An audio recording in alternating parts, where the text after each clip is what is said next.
Tema pemberitaan firman Tuhan pada malam hari ini, yakni memandang Kristus di salib. Our theme for tonight is looking at the crucified Christ. Memandang Kristus yang disalib.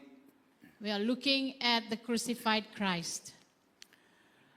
Kalau kita berpikir atau merasakan, apa yang kita pikirkan tatkala kita memandang Kristus yang tersalib?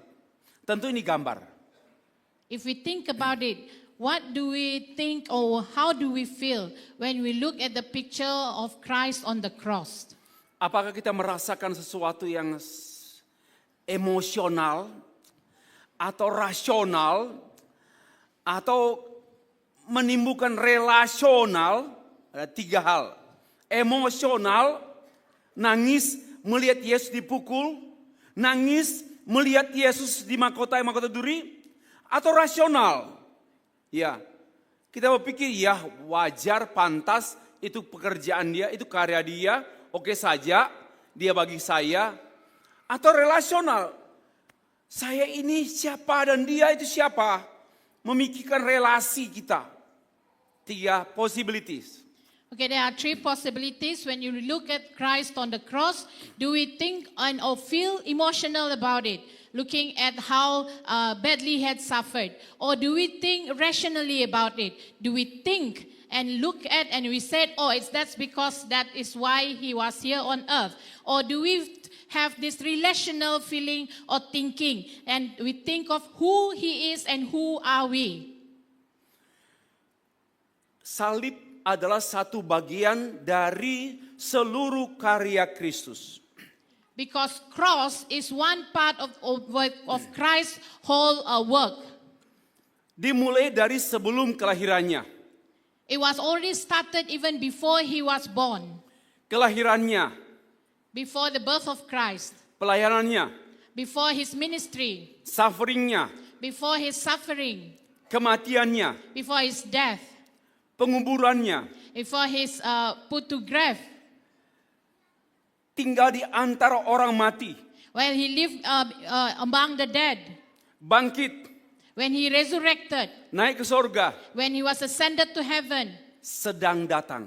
And that is coming. Pasti datang. And definitely will be coming. Inilah keutuhan karya Kristus bagi saudara dan saya. And this is the wholeness of the work of Christ for you and me. Saya menggambarkan demikian, ini tulisan saya. And I put it in my writing here. Semua yang namanya ajaib, wonderful, grateful, agung, majesty, dahsyat, wonderful, menakjubkan, awesome, dan yang namanya pasti, itu tidak mungkin kita temukan dalam dunia. Di dalam dunia orang berkata hebat, orang berkata agung, orang berkata ajaib, tapi seperti apa sih ajaibnya manusia? And I put it this way, everything that's amazing, everything that's wholesome, everything that's full of glory, everything that's amazing, all that can only be found in Christ Jesus and not in this world. Saya menyatakan bahwa semua yang ajaib, agung, mulia, dahsyat, menakjubkan pasti hanya milik Tuhan. And everything that's wonderful, everything that's majestic, everything that glorified, everything that's wonderful, everything that's in miracle, everything that is for sure, everything only in Christ Jesus. Tidak ada pendeta hebat, tidak ada pastor ajaib, tidak ada gereja hebat, tidak ada. Semua belongs to God. Now, there's no, because of the pastor is great, there's not because of the church is great, but it's all because of Christ. Kita sering mendengar kata-kata yang ditempelkan atau disematkan pada manusia. Wonderful man, wonderful woman, lalu ajaib bicara hebat, dahsyat. Itu semua palsu. Yang ada, semua ini milik Tuhan Yesus Kristus. And we always put these words on men or women, how wonderful they are, how great they are in their ministry. But all these are false because all this belong to Christ Jesus. Kalau ada orang berkata, pengkhotbah malam hari ini hebat, itu pikiran setan. And if anyone Dengar of baik-baik. any one of us is thinking that the preacher tonight is great, that is from the devil. Kalau pemusik kita, wah luar biasa, kalimat-kalimat setan. And if we say our musicians are wonderful, that is also statement from the devil. Yang majesty, yang mulia, yang agung belongs to God. Because all that's majestic, all that's glorified, everything belongs to God. Dan saya memberikan kalimat demikian. Kelahirannya Yesus Kristus ajaib. That's why I put it in this statement. The birth of Christ is wonderful. Kesengsaraannya agung. His suffering is majestic. Kematiannya maha mulia. And his death is full of glory. Kebangkitannya maha dahsyat. And his resurrection is great.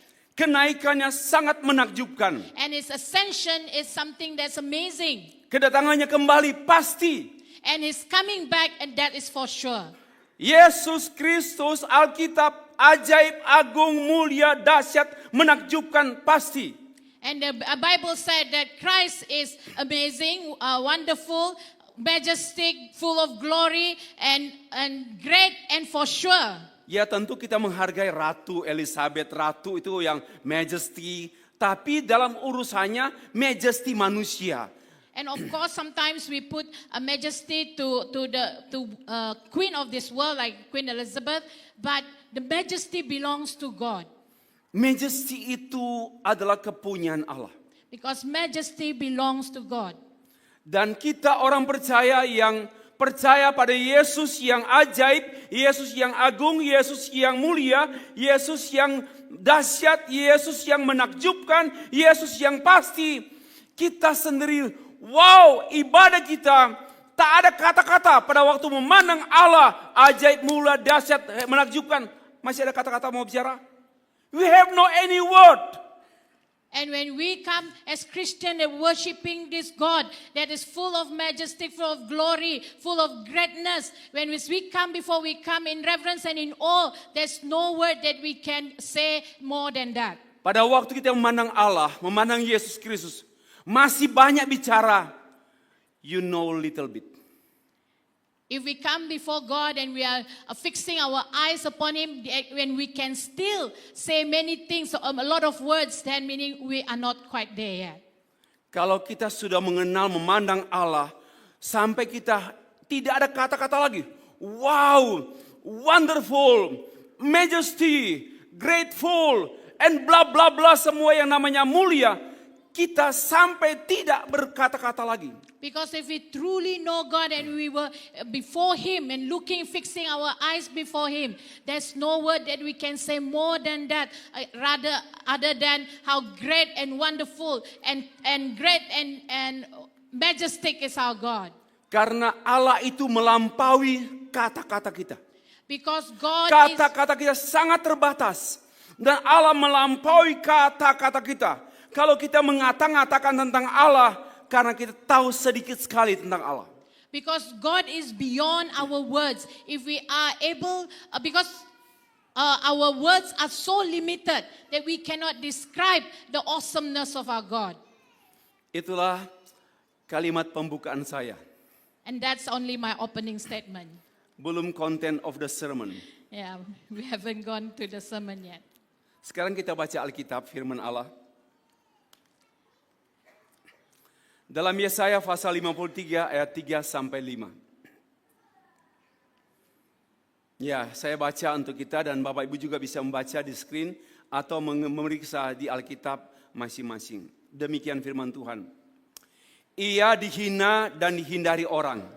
Seorang yang penuh dengan kesengsaraan dan yang biasa menderita kesakitan, ia sangat dihina sehingga orang menutup mukanya terhadap dia. Dan bagi kita pun dia tidak masuk hitungan.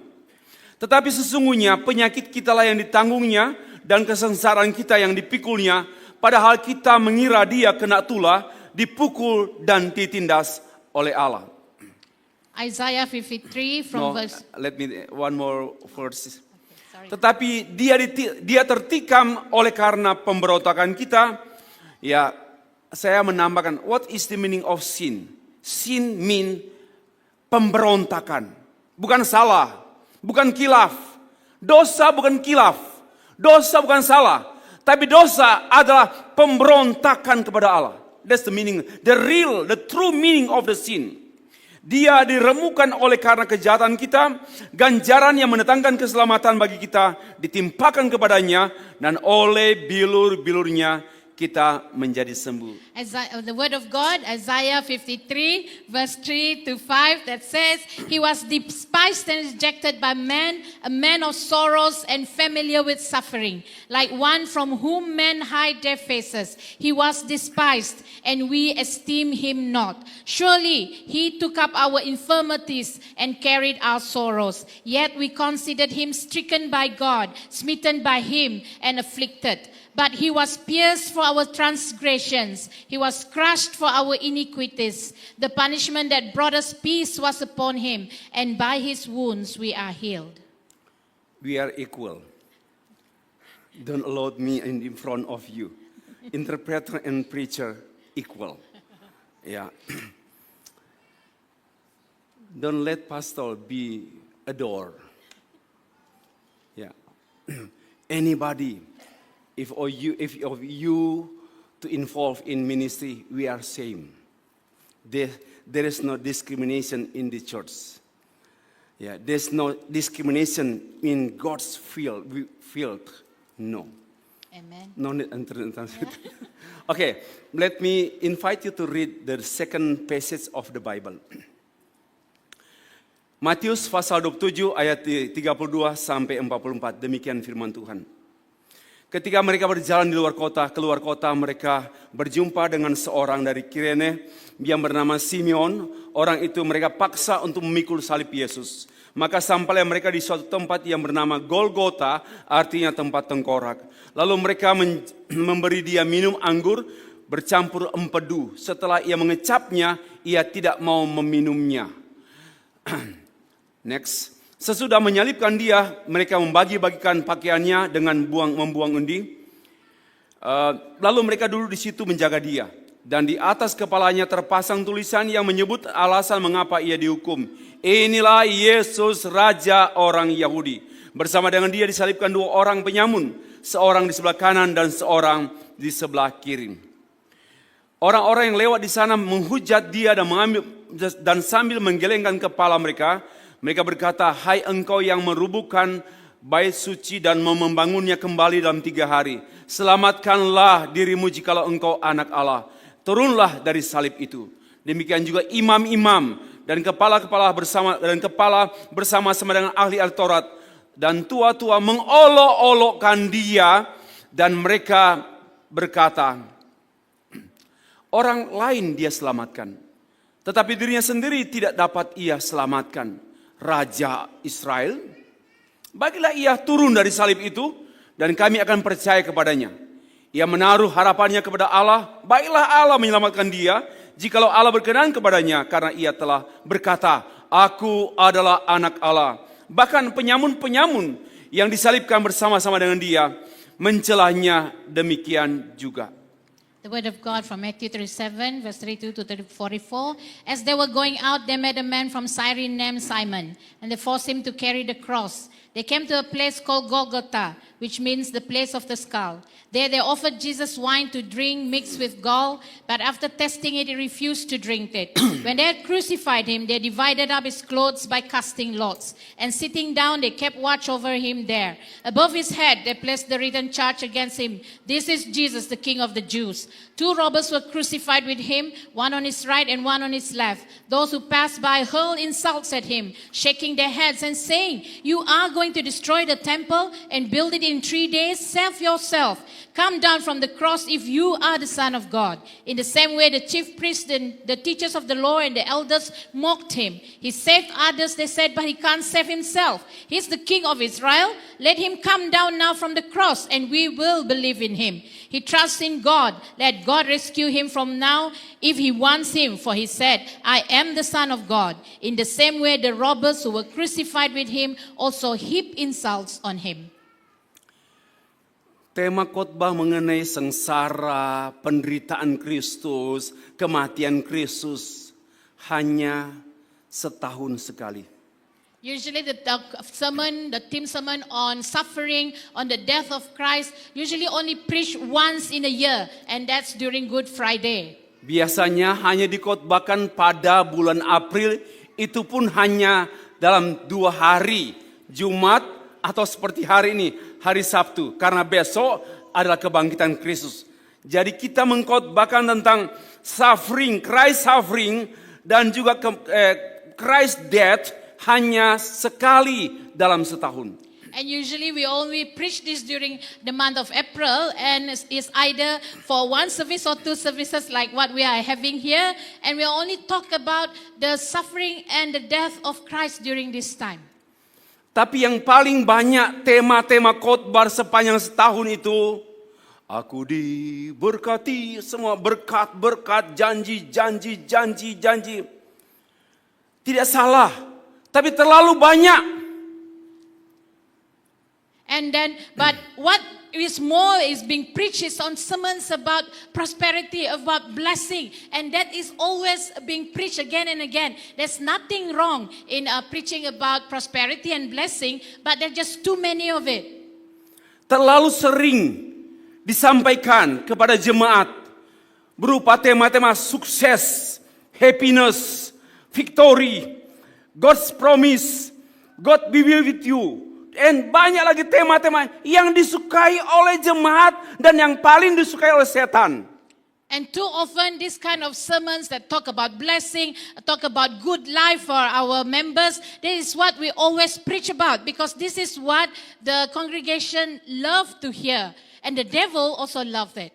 Setan tidak suka tema khotbah kematian Yesus. Because the devil do not like that sermon on the death of Christ. Setan tidak suka mendengar khotbah-khotbah mengenai sengsara Yesus. And the devil do not want to hear about sermons on the suffering of Christ. Setan tidak suka mendengar khotbah salib Kristus. And the devil do not like to hear on sermons about the cross of Christ. Karena itu kehancuran setan.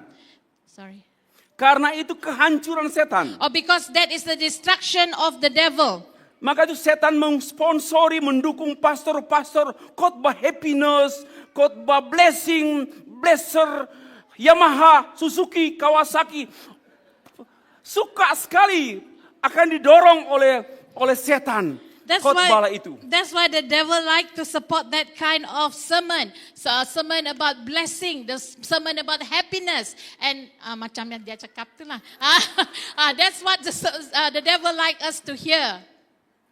Because before Maha Mulia, Maha Agung, Yamaha, Suzuki. Ya, lalu ini menggambarkan kalau kita kurang tertarik mendengar khotbah-khotbah yang menjadi inti Kristen. Inti Kristen itu adalah kelahiran Kristus, penderitaan Kristus, kematian Kristus, kebangkitan Kristus, kenaikan Kristus, kedatangan Kristus. Mungkin bosan kan? Kita bosan karena hanya itu saja, dan itu juga di kulit, dan kita rasa bosan. Saya sudah hafal. Because maybe we always said like all these sermons on the death of Christ, on the crucifixion of Christ, on the resurrection of Christ and ascension of Christ. All this I've already known. Although most what we know is just superficial.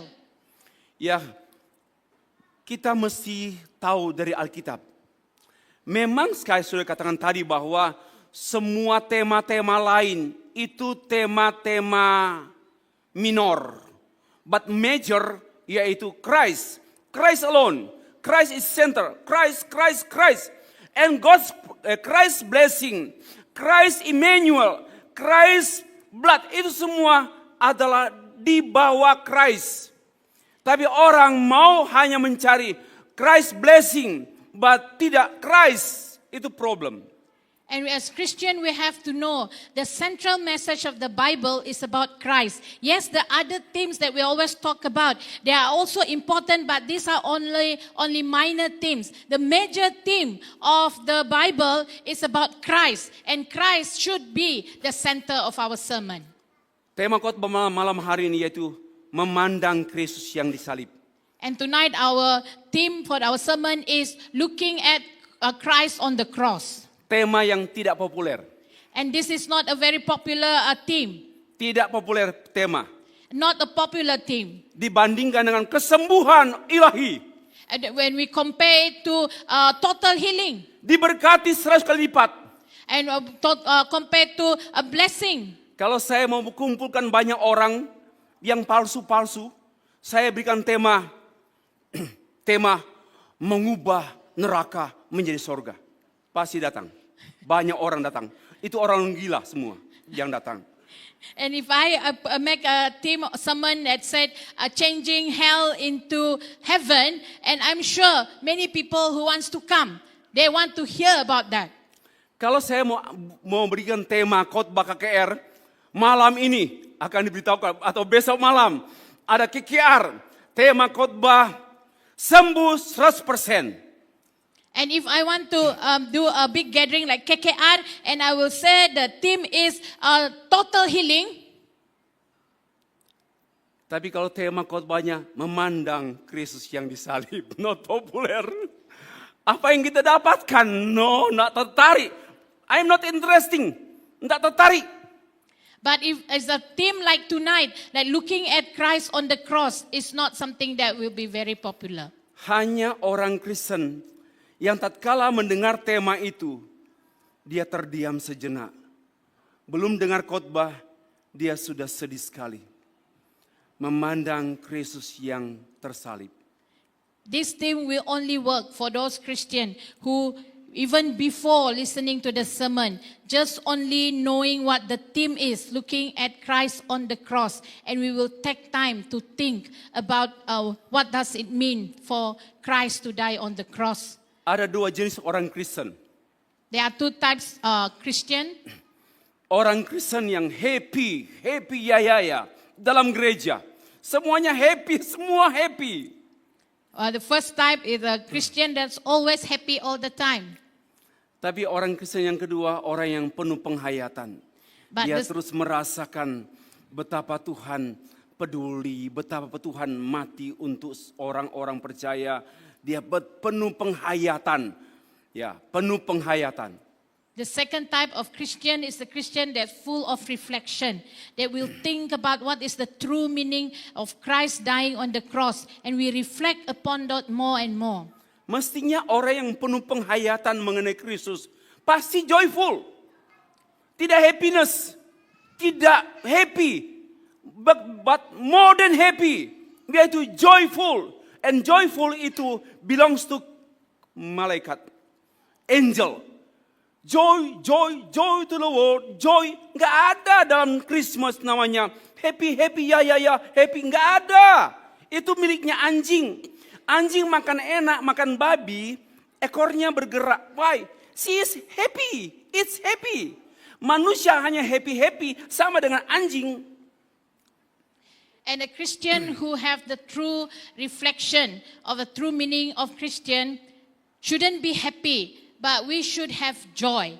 And that's why during Christmas we see the angels sing joy, joy to the world.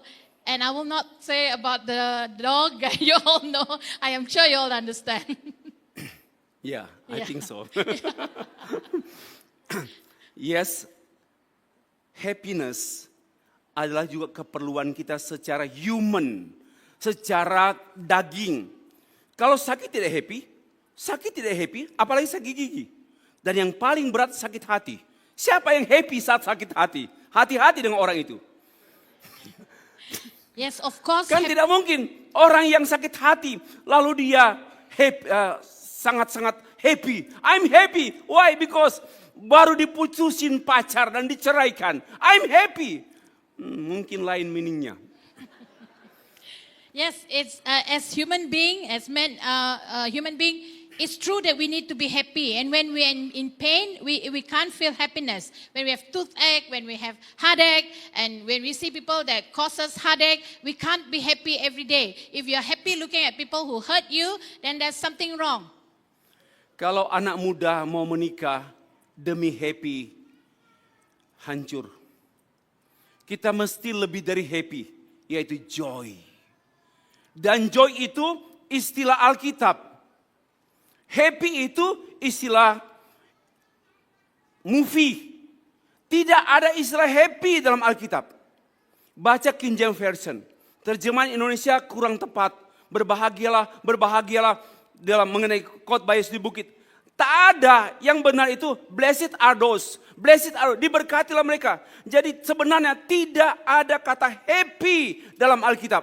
Tapi banyak gereja yang mengkhotbahkan happiness, happiness, happiness. Itu penyimpangan. Yang ada sebenarnya joy, joy, joy. Karena joy adalah sukacita yang dikerjakan oleh Roh Kudus dalam diri orang percaya. Okay, let me summarize that. Happy is not biblical and it's not found in the Bible. What is found in the Bible is joy. So for young people who want to get married because you are happy, you have to give it a second thought. Because if you want to get married because of happiness, destruction is coming your way. What we are looking for is joy, and joy is biblical. Yes. Berikanlah kesempatan untuk diri saudara happy untuk saat tertentu saja. Jangan semuanya happy. Makan enak happy. Ya, enggak sakit perut happy. Ya, but more than happy. Happy itu ditentukan oleh situasi dan kondisi. Panas, I'm not happy. Kalau joy, even though panas, I and joyful. Walaupun saya punya problem, my husband not with me, my children they went kemana saja. I'm alone, but I'm grateful and because joy, tidak hanya mengenai happy. Yes, it's not wrong for us to seek happiness from time to time, but joy, the difference between joy and happiness is happy is when there's something good that happened to us, but joy is that even though we have to go through suffering, even though there's something bad happened to us, we still have joy. One more thing. If you look at memandang Yesus Kristus, apakah you happy atau joy? Kalau saudara memandang Yesus Kristus yang tersalib dengan happy, saya pikir saudara salah. Memandang Yesus yang tersalib joy. Why? He died on the cross for me, for redeem me. Wah, I'm joyful. Saya bersukacita. Kalau happy, biasanya God answer my prayer last week. He sent me what I need. Oh, I'm great. I'm happy. Jadi happy itu hanya berkenaan dengan benda-benda. Sedangkan joy itu melampaui benda-benda atau materi-materi. Okay, when we talk about happiness, happiness in summary is related to material things, but joy is beyond material things. Waktu kita memandang Yesus, ya kita anggap biasa, sudah tiap tahun bulan April we look up the Christ on the picture. I mean picture about Christ on the cross. Oke, biasa saja. Atau ada sesuatu yang membuat perasaan rohani kita, I mention, ya spiritual feeling, not only feeling. But spiritual feeling yang membuat kita, oh Lord, semakin menghargai Dia. Melihat Dia di atas kayu salib. Kalau tidak, ini satu bahaya yang saya sebut. Kita akan mengalami kekeringan. Sudah tidak memiliki perasaan terharu lagi dan awesome dengan Kristus. Maka ini krisis rohani menimpa kita. One thing I want to ask us tonight, when we look at the pictures or movie of Christ on the cross, or what do we feel? If we do not feel anything, or we all just feel happy about it, and there's no joy, then this is a dangerous crisis. Because that what it means, it's implied that we are in spiritual dryness. that we do not have reflection of the true meaning when we look upon Christ on the cross. Pada waktu orang-orang yang tidak percaya melihat Yesus di kayu salib, apa komentar mereka? When those who do not believe Christ look at Christ on the cross, what are the comments? Pihak luar iman Kristen melihat Kristus yang disalibkan sering mengolok-olok seperti yang kita baca, teks yang kita baca. Mengolok-olok, itu tokoh agama, kasihan lemah ya, tak berdaya gitu. Dan itulah kelemahan Kristen, itulah kebodohan Kristen. Percaya pada Allah yang lemah, tak berdaya, disalib mau saja, tak bisa melawan. Di mana kuasanya? Tunjukkan kuasanya, baru saya percaya kepadanya. Seperti itu yang kita baca. Because when we read from the word of God just now, when those who are non-Christian, those who are outside the faith, look at Christ on the cross, what do? They mocked him. They said, oh, if you are the Son of God, save yourself. Then when you save yourself, then only I will believe in you. Mereka berpendapat bahwa agama Kristen agama yang sangat lemah. Seperti Kristus yang tak berdaya, dipukul, memikul salib, tersalib, diam saja. Itulah kelemahan Kristen, yaitu percaya pada Allah yang bodoh, Allah yang lemah. And they think that Christian is a very weak religion because we believe in a very weak God. We believe in a foolish God because he was beaten, he was mocked, and he was dead on the cross. Terhadap objection ini atau keberatan ini, Paulus memberikan jawaban demikian. Dalam 1 Korintus pasal 1 ayat 18. Sebab pemberitaan tentang salib memang adalah kebodohan bagi mereka yang akan binasa. And the answer from Apostle Paul for this question by the non-believers is for the message of the cross is foolishness to those who are perishing. Tetapi pemberitaan tentang salib adalah kekuatan Allah. But to us who are being saved, it is the power of God. Dunia melihat Yesus yang lemah, tak berdaya, die on the cross. Kemudian dikuburkan dan tidak ada yang terjadi apa-apa. Dan itulah Kristen dianggap lemah, tak berdaya, tak punya kekuatan. Kenapa percaya dia? And the world look at Christ is he's a very weak God. He is a God who died on the cross. And that's how they look at us Christian. Why do we worship this weak God? Dan Paulus berkata, itu pikiran bodoh. And Apostle Paul said here, it is foolish thinking.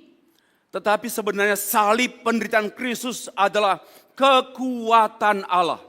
Because for us who believe that the message of the cross is the power of God. Kita mau ambil bukti yang paling sederhana. And a proof that we can take is Kematian Kristus long time ago berdampak luar biasa mengubah dunia, termasuk mengubah saudara dan saya. because the death of Christ long time ago was able to change and transform this world, including you and I.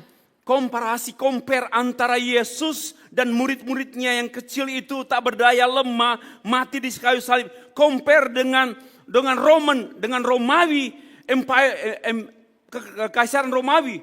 Wow, seperti langit dan bumi. Tapi Romawi hancur.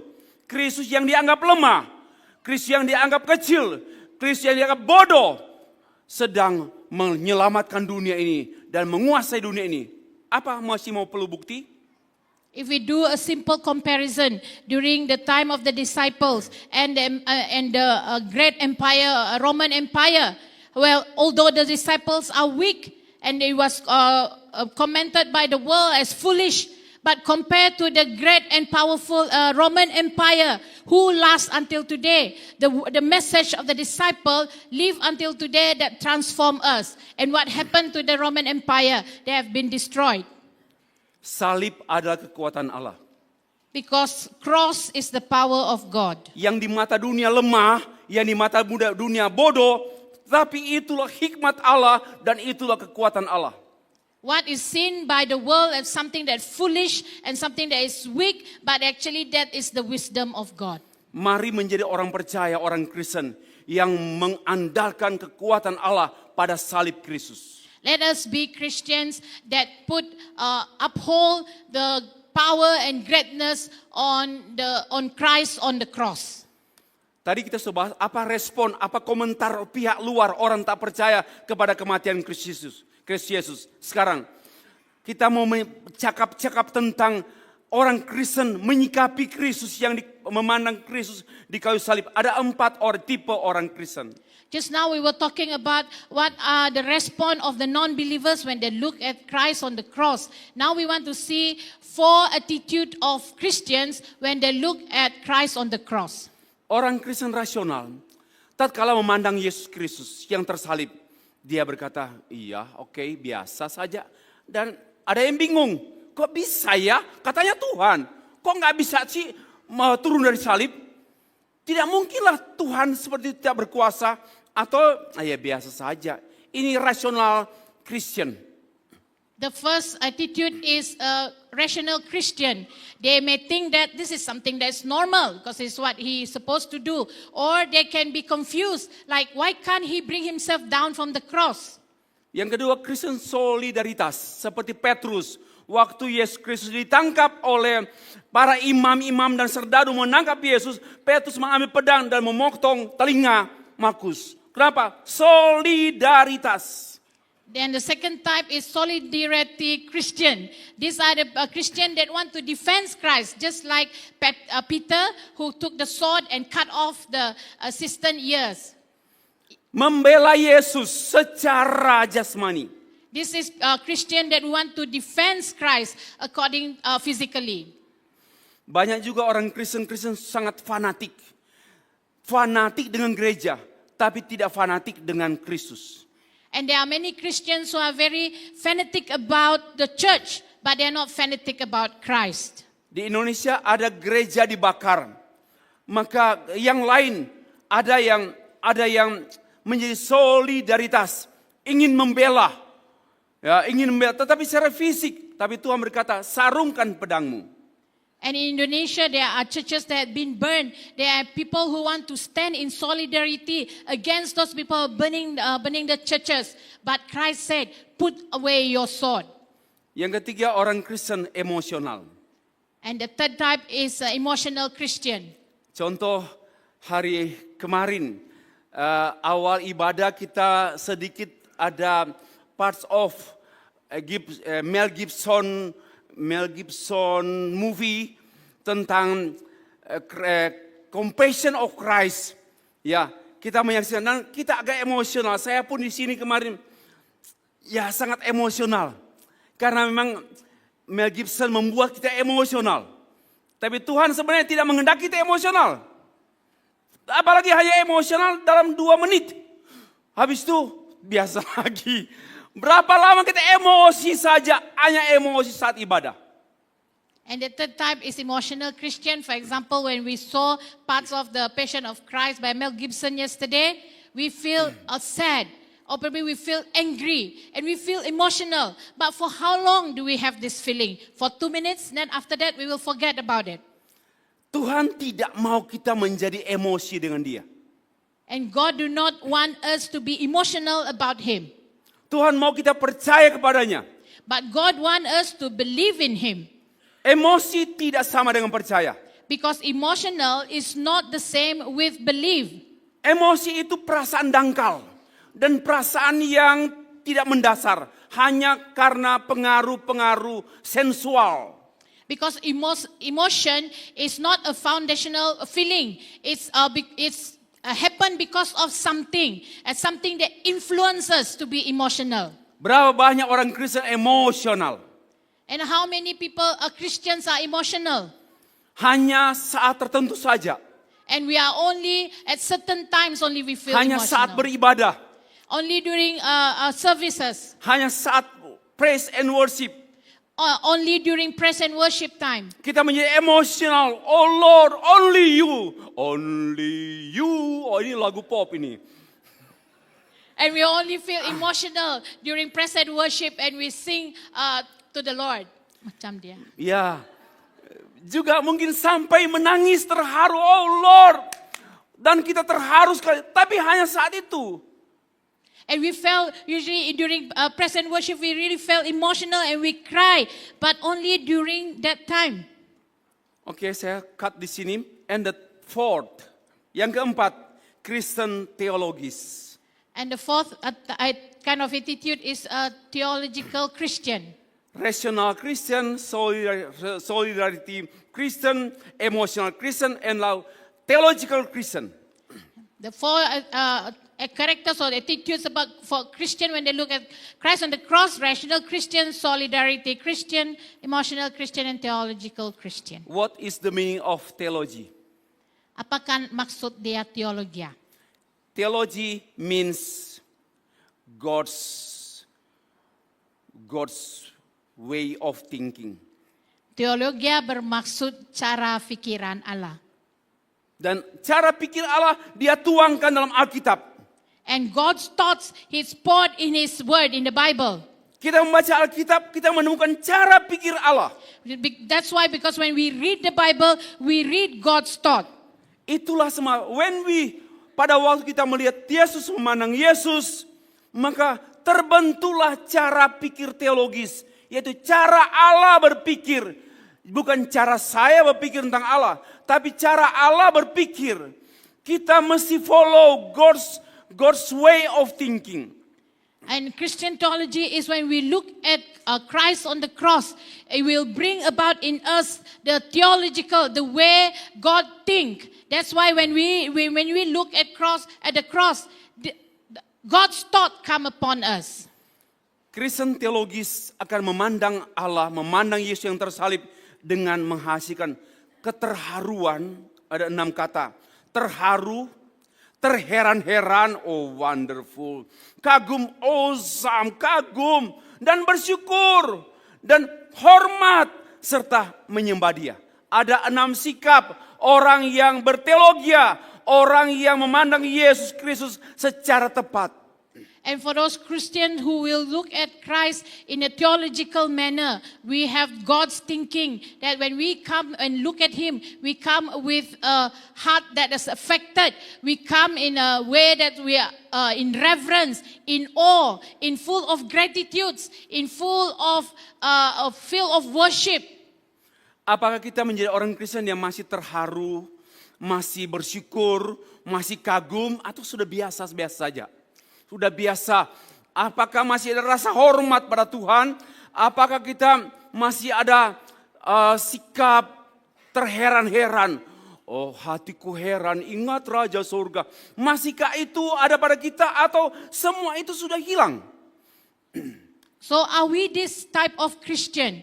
Do we come before God with reverence, with awe, with gratitude, and with feeling of worship Him? Or do we come before Him with a normal feeling? No more of the awesomeness, the reverence, and the awe before Him. Kalau kita sudah tidak lagi terharu dengan Tuhan, tidak terharu dan tidak terheran-heran dengan Tuhan, dan tidak kagum lagi dengan Tuhan, enggak bersyukur lagi dengan Tuhan, enggak punya rasa hormat dengan Tuhan, berdoa juga begini, ya Tuhan, doa sembarangan, enggak ada sikap hormat begitu dengan Tuhan, dan tidak punya sikap rasa kagum lagi dengan Tuhan. Ini krisis rohani. Because if we do not have this kind of attitude anymore, we do not come with reverence, we do not come with awe, we do not come before God with all this feeling. This is a spiritual crisis. Bahaya sedang terjadi pada kita kalau kita sudah mulai merasa tidak ada apa-apa lagi. Tatkala mendengar khotbah, tatkala mendengar lagu-lagu rohani, tatkala membaca Alkitab, nggak ada perasaan lagi. Wow, oh wonderful. Kalau sudah tidak ada seperti itu, we are in crisis.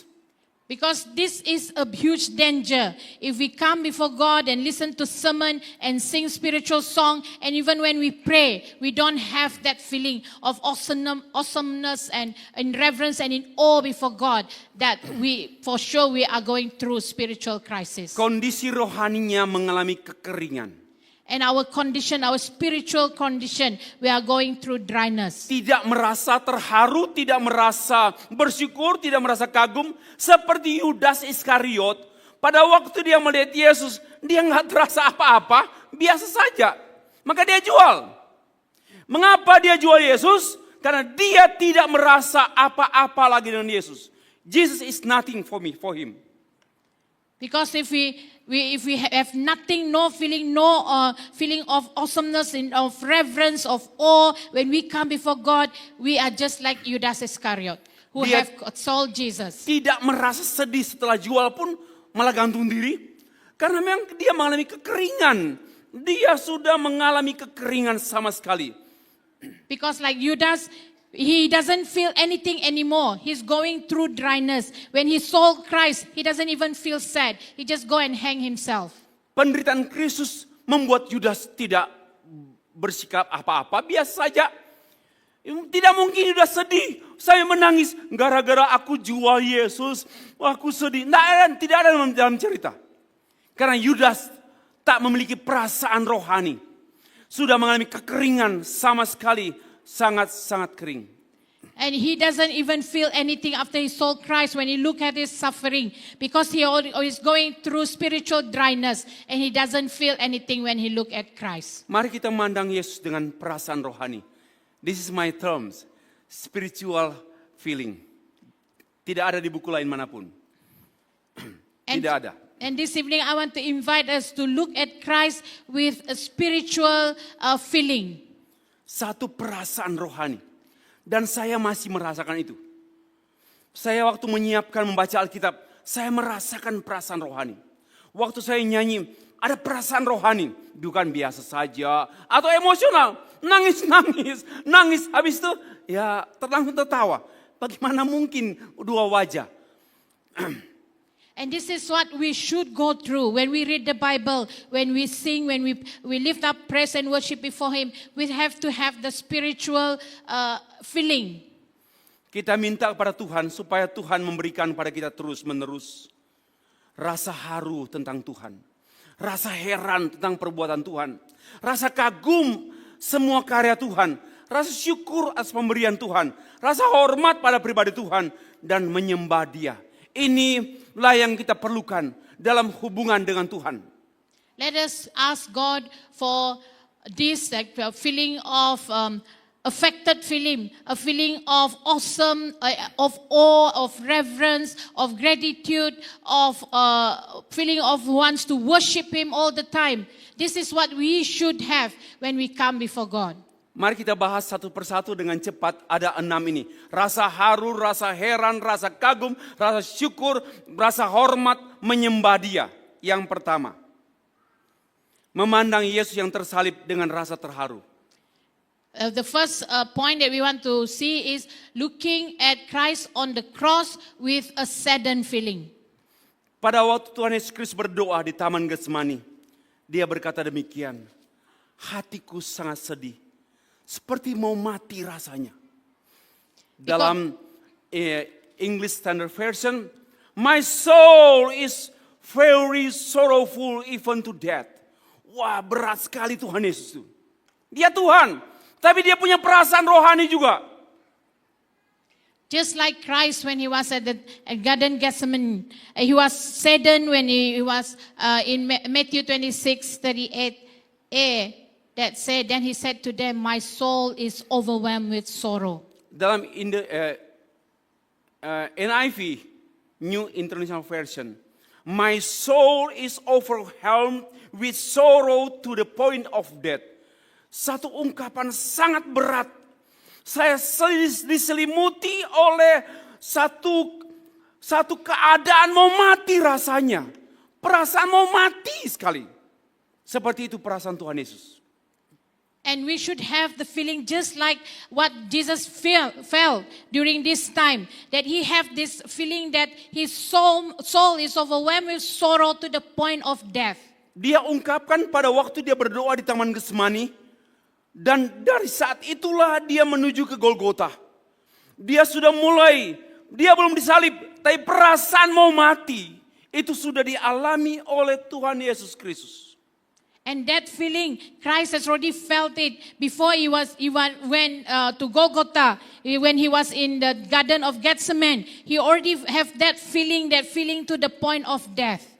Dan dari perasaan itu, maka berlanjutlah 14 station, Jesus walking sampai dalam kondisi sengsara. Terus panjang, penderitaan Yesus itu sangat panjang, sangat berat, dan sangat lama untuk kita sekalian. Mulai poin pertama, Yesus dijatuhi hukuman mati. Yang kedua, Yesus menerima salib, memikul salib. Yang ketiga, Yesus jatuh ke tanah, terlalu berat salib itu. Dan dia lemah, sudah lemah. Dan dia jatuh ke tanah untuk pertama kali. Kemudian Yesus bertemu dengan ibunya yang sedang dalam duka yang dalam. Memandang ibunya, dan ibunya pun memandang dia. Satu sentuhan, yes dia Tuhan, tapi dia juga anak. Dan dia merasa kemanusiaannya hancur sekali. Kelima, Simon Kirene menolong Yesus Kristus karena perlu bantuan memikul salib. 6. Wanita bernama Veronica melap wajah Yesus Kristus. Itu namanya station yang ke-6. And in that kind of feeling, Christ Jesus went through that 14th station of suffering. The first station when he was given the death penalty. And the second station when he came and he bore his own cross. Third, when he fell on the ground because the cross was just too heavy for him to bear. And fourth, when he met with his mother and he felt so sorrowful from within his heart. And fifth, when Simon Kirene helped Jesus to carry the cross. And sixth, when a woman called Veronica came and wiped Jesus' face. Maka saya bertanya, station, Via Dolorosa Tuhan Yesus. Dia melewati masa-masa kesulitan, sengsara. Tapi dia memiliki spiritual feeling. Dia tidak menolaknya, dia tidak mundur. Tapi dia mengalami spiritual feeling. Jesus feel that. And through this station of Christ, suffering of Christ, the journey of Via Dolorosa, even though Christ feel that spiritual feeling, he did not reject it, but he went through all the suffering station. Seven station, Yesus jatuh ke tanah untuk kedua kalinya. Yang ke-8, Yesus berbicara kepada anak-anak perempuan Yerusalem. Ya, Hosana Yerusalem. Yang ke-9, Yesus jatuh ketiga kalinya. Yang ke-10, Yesus ditelanjangi, pakaian dilepaskan. Yang ke-11, Yesus dipakukan ke salib. Yang ke-12, Yesus mati di salib. Yang ke-13, Yesus diturunkan dari salib. Dan yang ke-14, Yesus dibaringkan dalam kuburan.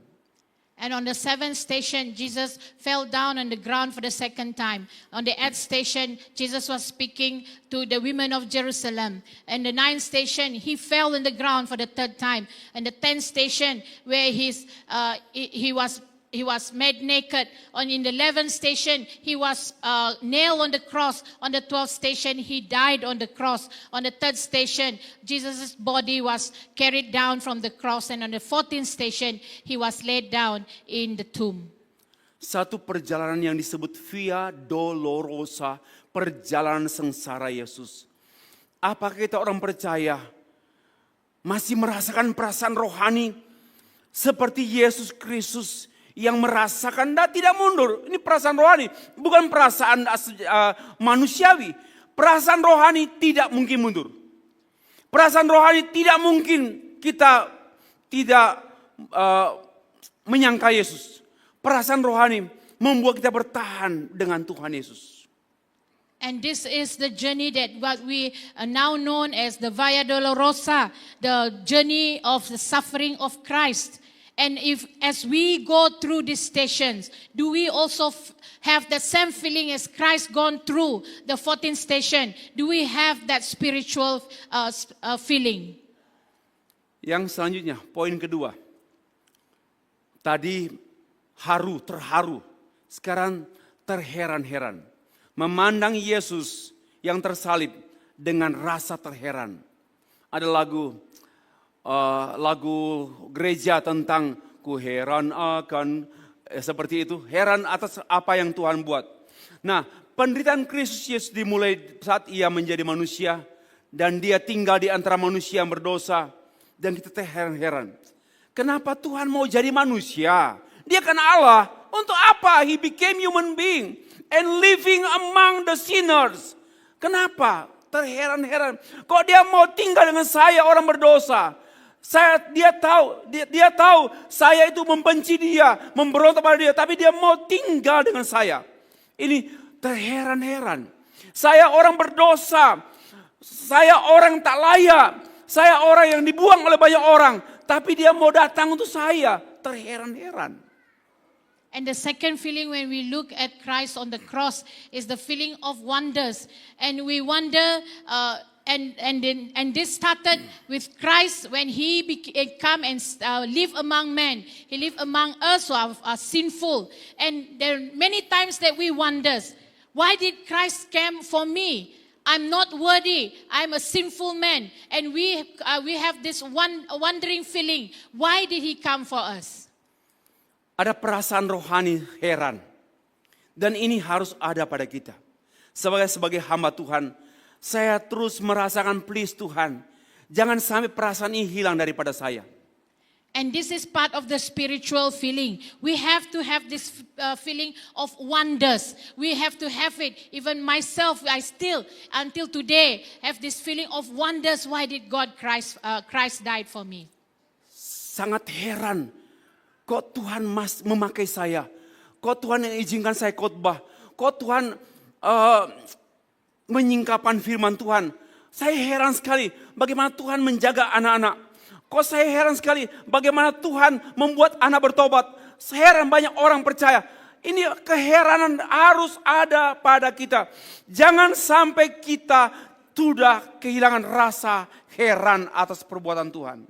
And this feeling of wonders should be with us all the time as Christian. We have this wonderful feeling that how can God use me? How can God use me in preaching this sermon? How can God help me in bringing repentance to my children? And this kind of wonders about the work of God we must have it as a Christian. Rasa heran ini harus ada pada kita. Saya siapa? Saya orang berdosa, saya pemabuk, saya narkotika. Tapi Tuhan mau datang pada saya. Kok bisa? Kok dia mau? Saya kotor, dia bersih, dia suci, saya najis. Kenapa dia mau datang pada saya? Ini harus ada rasa heran terus kita. And this feeling of wonders must continuously be inside of us. That's part of our spiritual feeling. We have to wonder how we as unworthy, we are full of sin, we that are not worthy to do this kind of thing, that God can use us. But God uses us in His marvelous way, that kind of wonders, that wonderful feeling must be with us continuously. Yesus sudah tahu bahwa murid-muridnya, Petrus, semua Petrus, Yudas, akan berkhianat pada dia. Mereka akan berkhianat, tapi dia tetap bersama mereka. Wow, kenapa ya? Tuhan masih mau bersama-sama dengan orang yang pasti mengkhianati dia. Pasti menjual dia, pasti menyangkal dia. Aku tidak kenal orang itu. Kenapa Tuhan? Oh, terheran-heran. And Jesus knew that Judas and even Peter will betray him, but he still stay with them. And then that makes us wonder, why did he continue to stay with them? That kind of feeling of wonders have to come. We have to be with us. Kenapa Yesus Kristus disalibkan dengan dua orang penjahat di sebelah kiri dan sebelah kanan? Bagaimana mungkin penjahat dunia kelas berat itu, penjahat yang sangat jahat, disejajarkan dengan Tuhan Yesus? Bagaimana mungkin? Dan dia terima itu. Dia tidak komplain. Masih sempat menyelamatkan satu orang lagi. And we also wonder, why did Christ crucified in between two criminals? And He's not even at the same level with these two criminals, but they all were crucified in the same level. Kalau orang percaya sudah tidak memiliki rasa heran atas pekerjaan Tuhan, saya pun heran, dia kok tidak heran? And if we as believers, we do not feel wonders of the work of Christ, I will also be wondering, why do you don't feel wonders? Yang ketiga, memandang Yesus yang tersalib dengan rasa kagum. And the third point is to look at Christ on the cross in reverence. Yesus yang datang kepada ciptaannya, kepada milik kepunyaannya, according to John chapter 1, verse 10 to 11. Tetapi milik kepunyaannya tidak mengenal dia dan tidak mau mengenal dia. Bahkan tidak mau menerima dia. Yesus ditolak oleh manusia, tapi Yesus tidak menolak orang yang menolak dia. And John Kagum. 1:10 10 to 11 tell us that Christ came to his creation, but his own creation did not know him. They do not know him because they are blind spiritually. But God did not reject them. And we should be in awe because of this. Banyak perbuatan-perbuatan Tuhan yang membuat kita kagum dalam kehidupan tiap-tiap hari. Dan kegaguman ini menggambarkan bahwa kita benar-benar orang yang memiliki spiritual feeling dengan Tuhan. And God always God work in our life daily that should make us in awe of what He have done. Masih kagum mendengar firman, membaca Alkitab. Masih kagum mendengar lagu-lagu rohani. Masih kagum mendengar testimoni. Masih kagum melihat perbuatan Tuhan. Inilah tanda-tanda orang Kristen yang diberkati, yang sehat secara rohani. The sign of a Christian that is healthy spiritually is a Christian that's still in awe when we listen to the Word of God, when we read the Bible, when we lift up praise and worship. That's a true healthy Christian. Yang keempat, memandang Yesus yang tersalib dengan rasa syukur. And the fourth point is to look at Christ on the cross with a feeling of gratitude. Yesus yang mulia, maha mulia, tapi memberi dirinya dihina supaya kita yang terhina dipulihkan. Kita terhina, manusia berdosa yang terhina, tapi Yesus menghinakan dirinya supaya kita tidak terhina, melainkan menjadi anak-anak Allah. And we have to have the feeling of gratitude because Christ who came and took our place and He suffered in our place and He was mocked in our place so that we can be set free and bring into glory. Dia tidak berdosa, tapi membuat dirinya berdosa karena saya, karena saudara. Ini rasa syukur, thank God. Terima kasih. Engkau mengambil langkah merusakkan dirimu, menghinakan dirimu. Demi aku yang hina menjadi baik. Christ who did not sin make himself into sin because of us, and he is worthy make himself unworthy because of us. Semua dosa dan akibat dosa ditimpakan pada orang berdosa. Tapi Yesus mengambil posisi itu. Dia mengambil my position. Sebenarnya posisi kita on the cross. But He Himself mengambil posisi kita. Turun. Saya yang disalib. Ini, oh thank you Lord. Rasa syukur. Masihkah kita bersyukur dengan keselamatan? Jangan hanya bersyukur ada makanan, ada minum obat sehat. Itu biasa. Itu orang duniawi, orang tak percaya pun masih bersyukur. Tapi mari bersyukur untuk pekerjaan Tuhan. Kalau kita bersyukur karena mendapatkan berkat, kita punya salary, kita dapat kereta, kita dapat suami, punya anak. Itu natural, orang ateis pun senang. Ya, orang tak beragama pun suka, senang, bersyukurlah dia. Bersyukur. Dan kalau kita membuat hal yang sama, ya sama dengan ateis. The highest feeling of gratitude for us as Christians should be because Christ, who did not sin, died on the cross for us. That position should be ours on the cross, but Christ replaced us. The feeling of gratitude because we have been blessed with food, blessed with good things in this world. Even those outside there who have not known Christ will also have the same feeling of gratitude. And we as Christians, the highest and foremost feeling of gratitude should be because Christ died for us. Mari kita melangkah lebih maju lagi. Kalau selama ini kita lebih cenderung mengucap syukur karena kita sehat, kita anak-anak kita baik, mereka sekolah juga kita bersyukur, dan juga kita sakit sembuh, itu syukur level pertama, level rendah. Tapi syukur level yang tinggi, syukur level yang dalam, syukur level yang Tuhan mau kita, yaitu tatkala melihat, I'm not worthy, Lord. But you call me to be your servant. Who I am, Lord. You call me to be your servant. Accompany you in your ministry. Wow, hanya thank God. Maka itu orang Kristen yang tidak melayani. Orang Kristen yang mari saya bukan Kristen. So let- Orang Kristen yang tidak melayani adalah orang Kristen yang buta, tak tahu diri, kasihan sekali. Tapi sombong lagi.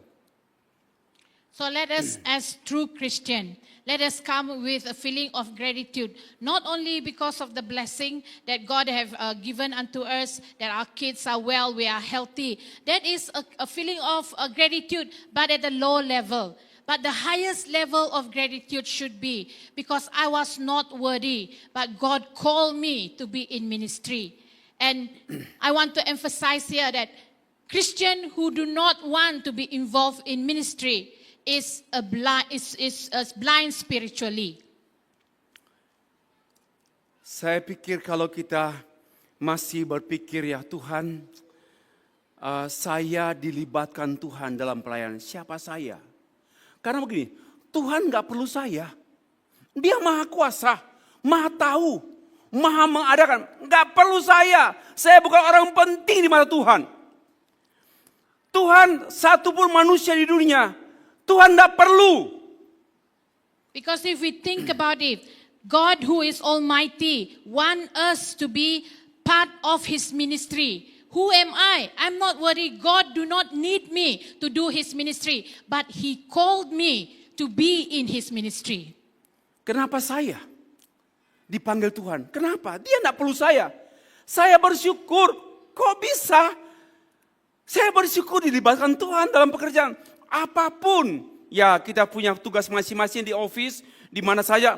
Tapi kalau masih mau terlibat di gereja, kita berkata, ini syukur loh kita. Tuhan tidak perlu kita. Tapi Tuhan kita ini beruntung. Kenapa?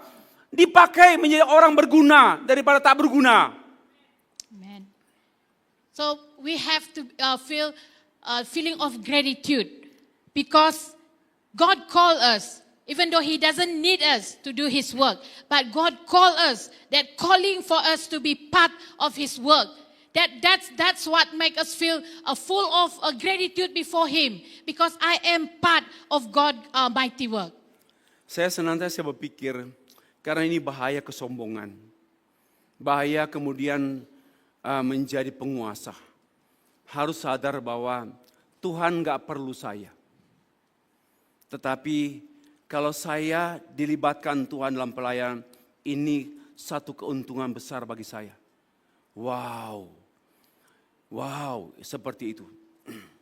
Because I think of it like this, this is not something for me to be proud of. Because although God do not need me to be part of his work, but he called me and I am part of his great work.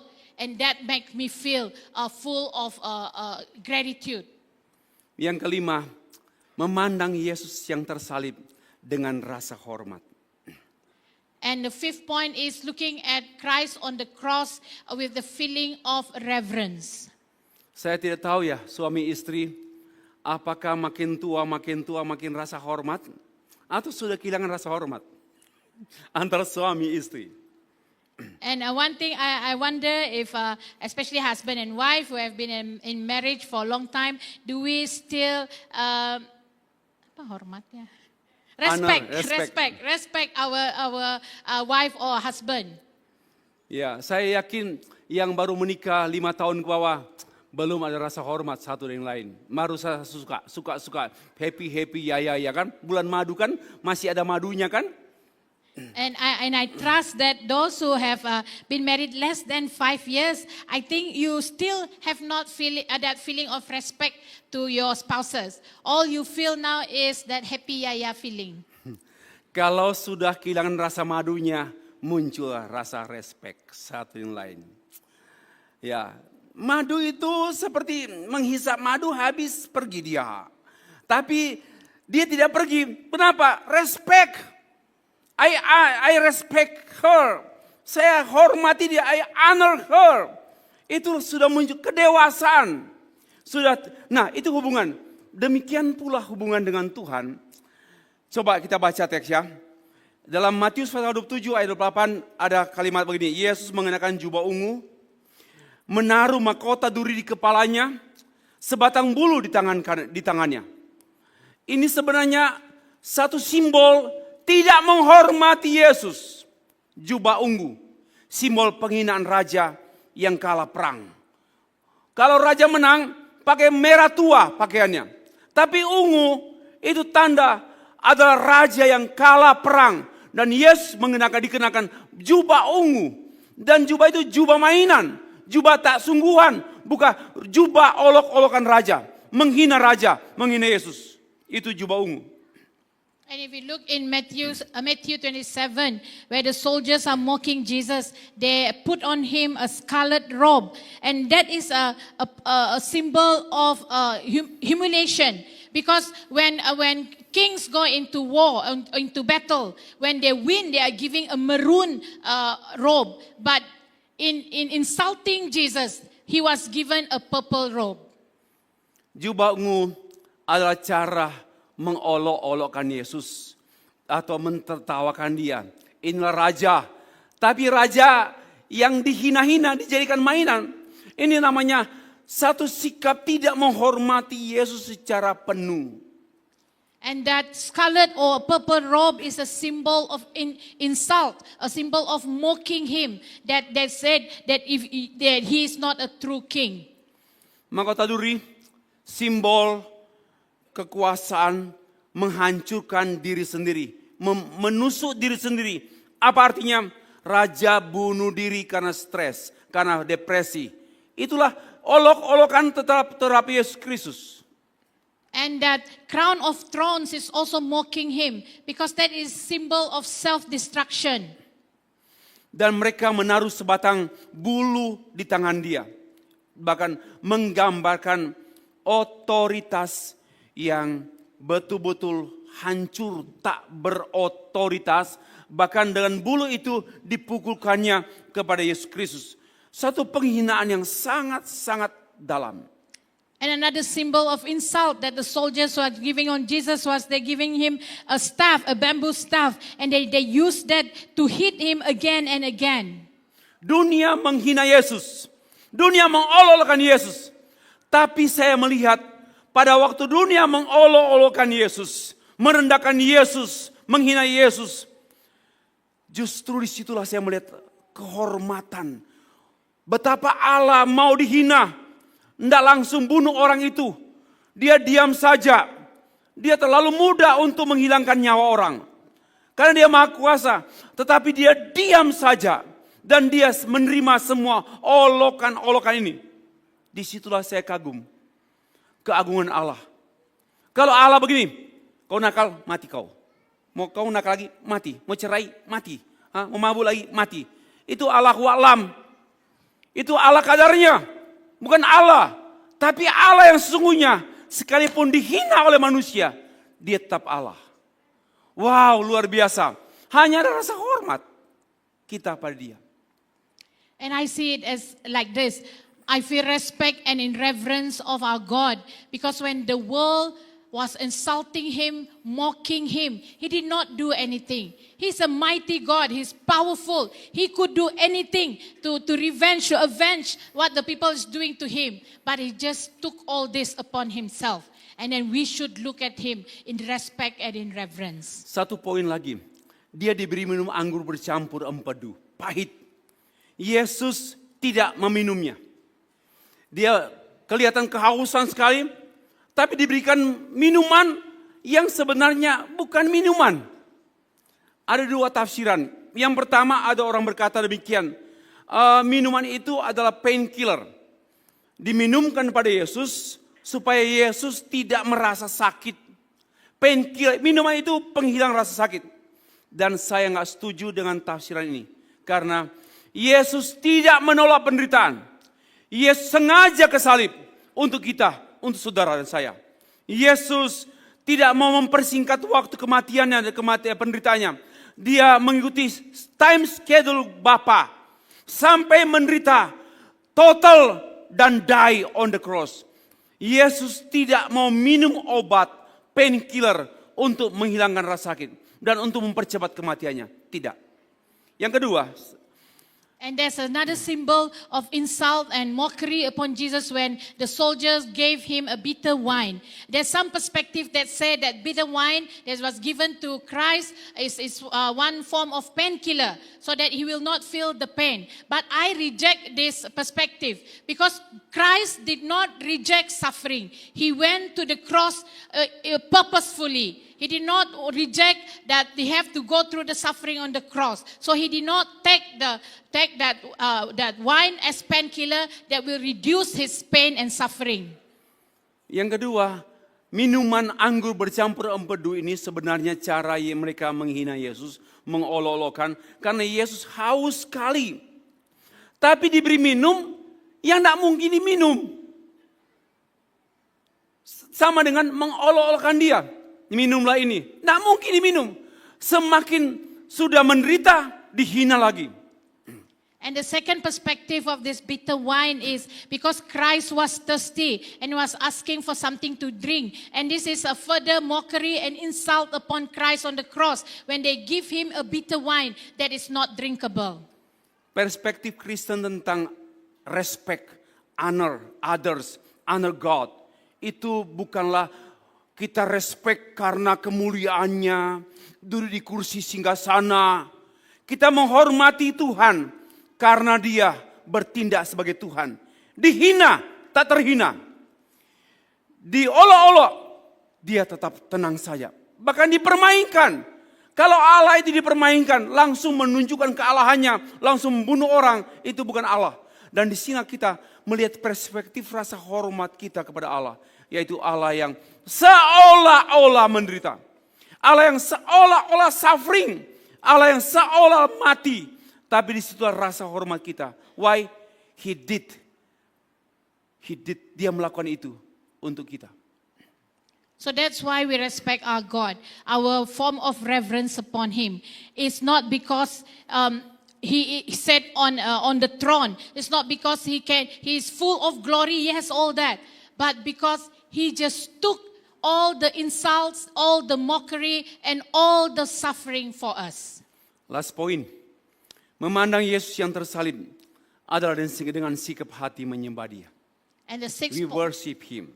sixth point is we look at the Christ on the cross with an attitude of worship. Kita kadang-kadang berpikir begini. I worship God because dia Allah yang duduk di takhta, yang penuh kemuliaan dan kita sembah dia. Yes, itu biasa saja. Tapi menyembah Allah yang die on the cross, this is a wonderful.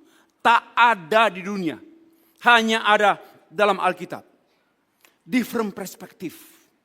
We always have this perspective. We worship God because He's Almighty God, because He sits on a mighty throne, and because He is full of glory. And that is why we come and worship Him. There's nothing wrong with that. But the true attitude of worshiping Him, because we come before Him who died on the cross for us. Seperti bayi Natal. Yesus itu bayi Natal. Siapa dia lemah. Tapi mereka datang menyembah dia. Inilah perspektif agama sejati. Yaitu menyembah Allah yang di mata manusia sangat lemah. Bukan kemuliaan duduk di kursi singgasana. Itu biasa. Raja-raja dunia melakukan itu. Tapi Allah disembah karena dia menjadi manusia. Just like the baby Jesus, when we come and worship Him. Because the perspective of the world, when we worship a God that full of glory. We worship God that sit on the mighty throne. Yes, that is true. But that is a perspective that we all can understand. But when we worship God, in the true meaning of looking at Christ on the cross, is to worship Him who is not that died for us to make us worthy.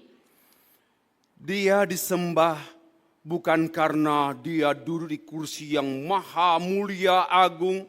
Tapi dia disembah karena dia Allah yang menjadi manusia. Sedangkan raja-raja disembah, daulat Tuanku disembah. Karena apa? Manusia berusaha menjadi Allah. Dan impossible and nothing. Different paradigm, different perspective. Dan itu hanya ada dalam iman Kristen. menyembah Allah yang jadi manusia. Yang lain menyembah manusia yang menjadi Allah, tapi gak jadi-jadi. Okay, there's two perspectives. We worship our God, who is God but came down and became man. And the perspective of the world is men want to worship king because they want to be God and they will not be God forever. Sebagai konklusi, ada 3 implication. Yang pertama, singkat. 1, apakah kita masih memiliki rasa perasaan rohani? Tatkala kita melihat Yesus, Tuhan, Allah, pekerjaan Allah, perbuatan Allah, masih kagumkah kita? Masih terheran-herankah kita? Masih awesome-kah kita? Atau kita hanya tertarik dan bersyukur dan kagum dengan berkat Allah, dengan pemberian Allah, dengan semua blessing semua. Dan kita kagum dengan blessing Tuhan atau dengan Tuhan. Kalau kita masih kagum dengan God's blessing, maka sebenarnya kita dalam kondisi yang sangat-sangat tidak rohani, tidak dalam Tuhan, hanya memperalah Tuhan. Tapi kalau kita sampai pada kekaguman, kita mengagumi Tuhan. Wow, jangan kagumi si istrimu. Jangan kagumi istrimu, masakan istrimu, tapi kagumilah istrimu. Jangan kagumi uang suamimu yang kerja keras, tapi kagumilah suamimu. Itu pengertian simpel. Kagumilah Allah lebih daripada kagumi berkat Allah. Okay, in conclusion, the first implication, the question is, do we have this spiritual feeling? When we look at Christ on the cross, do we still look at him in awe, in wonders, in respect? Or do we only come in respect and in awe because of the blessing given to us? An example is when you look at your wife, you don't respect him because what she can do, or your husband because of the money that he brings in, but you respect them for who they are. Yang kedua, Tuhan Yesus sangat serius. Dan dia serius dengan saudara saya. Dia menjadi manusia, mati, sengsara dan mati. Dan dia melakukan ini semuanya adalah untuk penebusan kita manusia berdosa. Dan di sini sebenarnya kita harus melihat bahwa inilah yang menjadi harga orang Kristen. Yesus Kristus itu sangat serius dengan kita. Dan mestinya kita juga harus serius.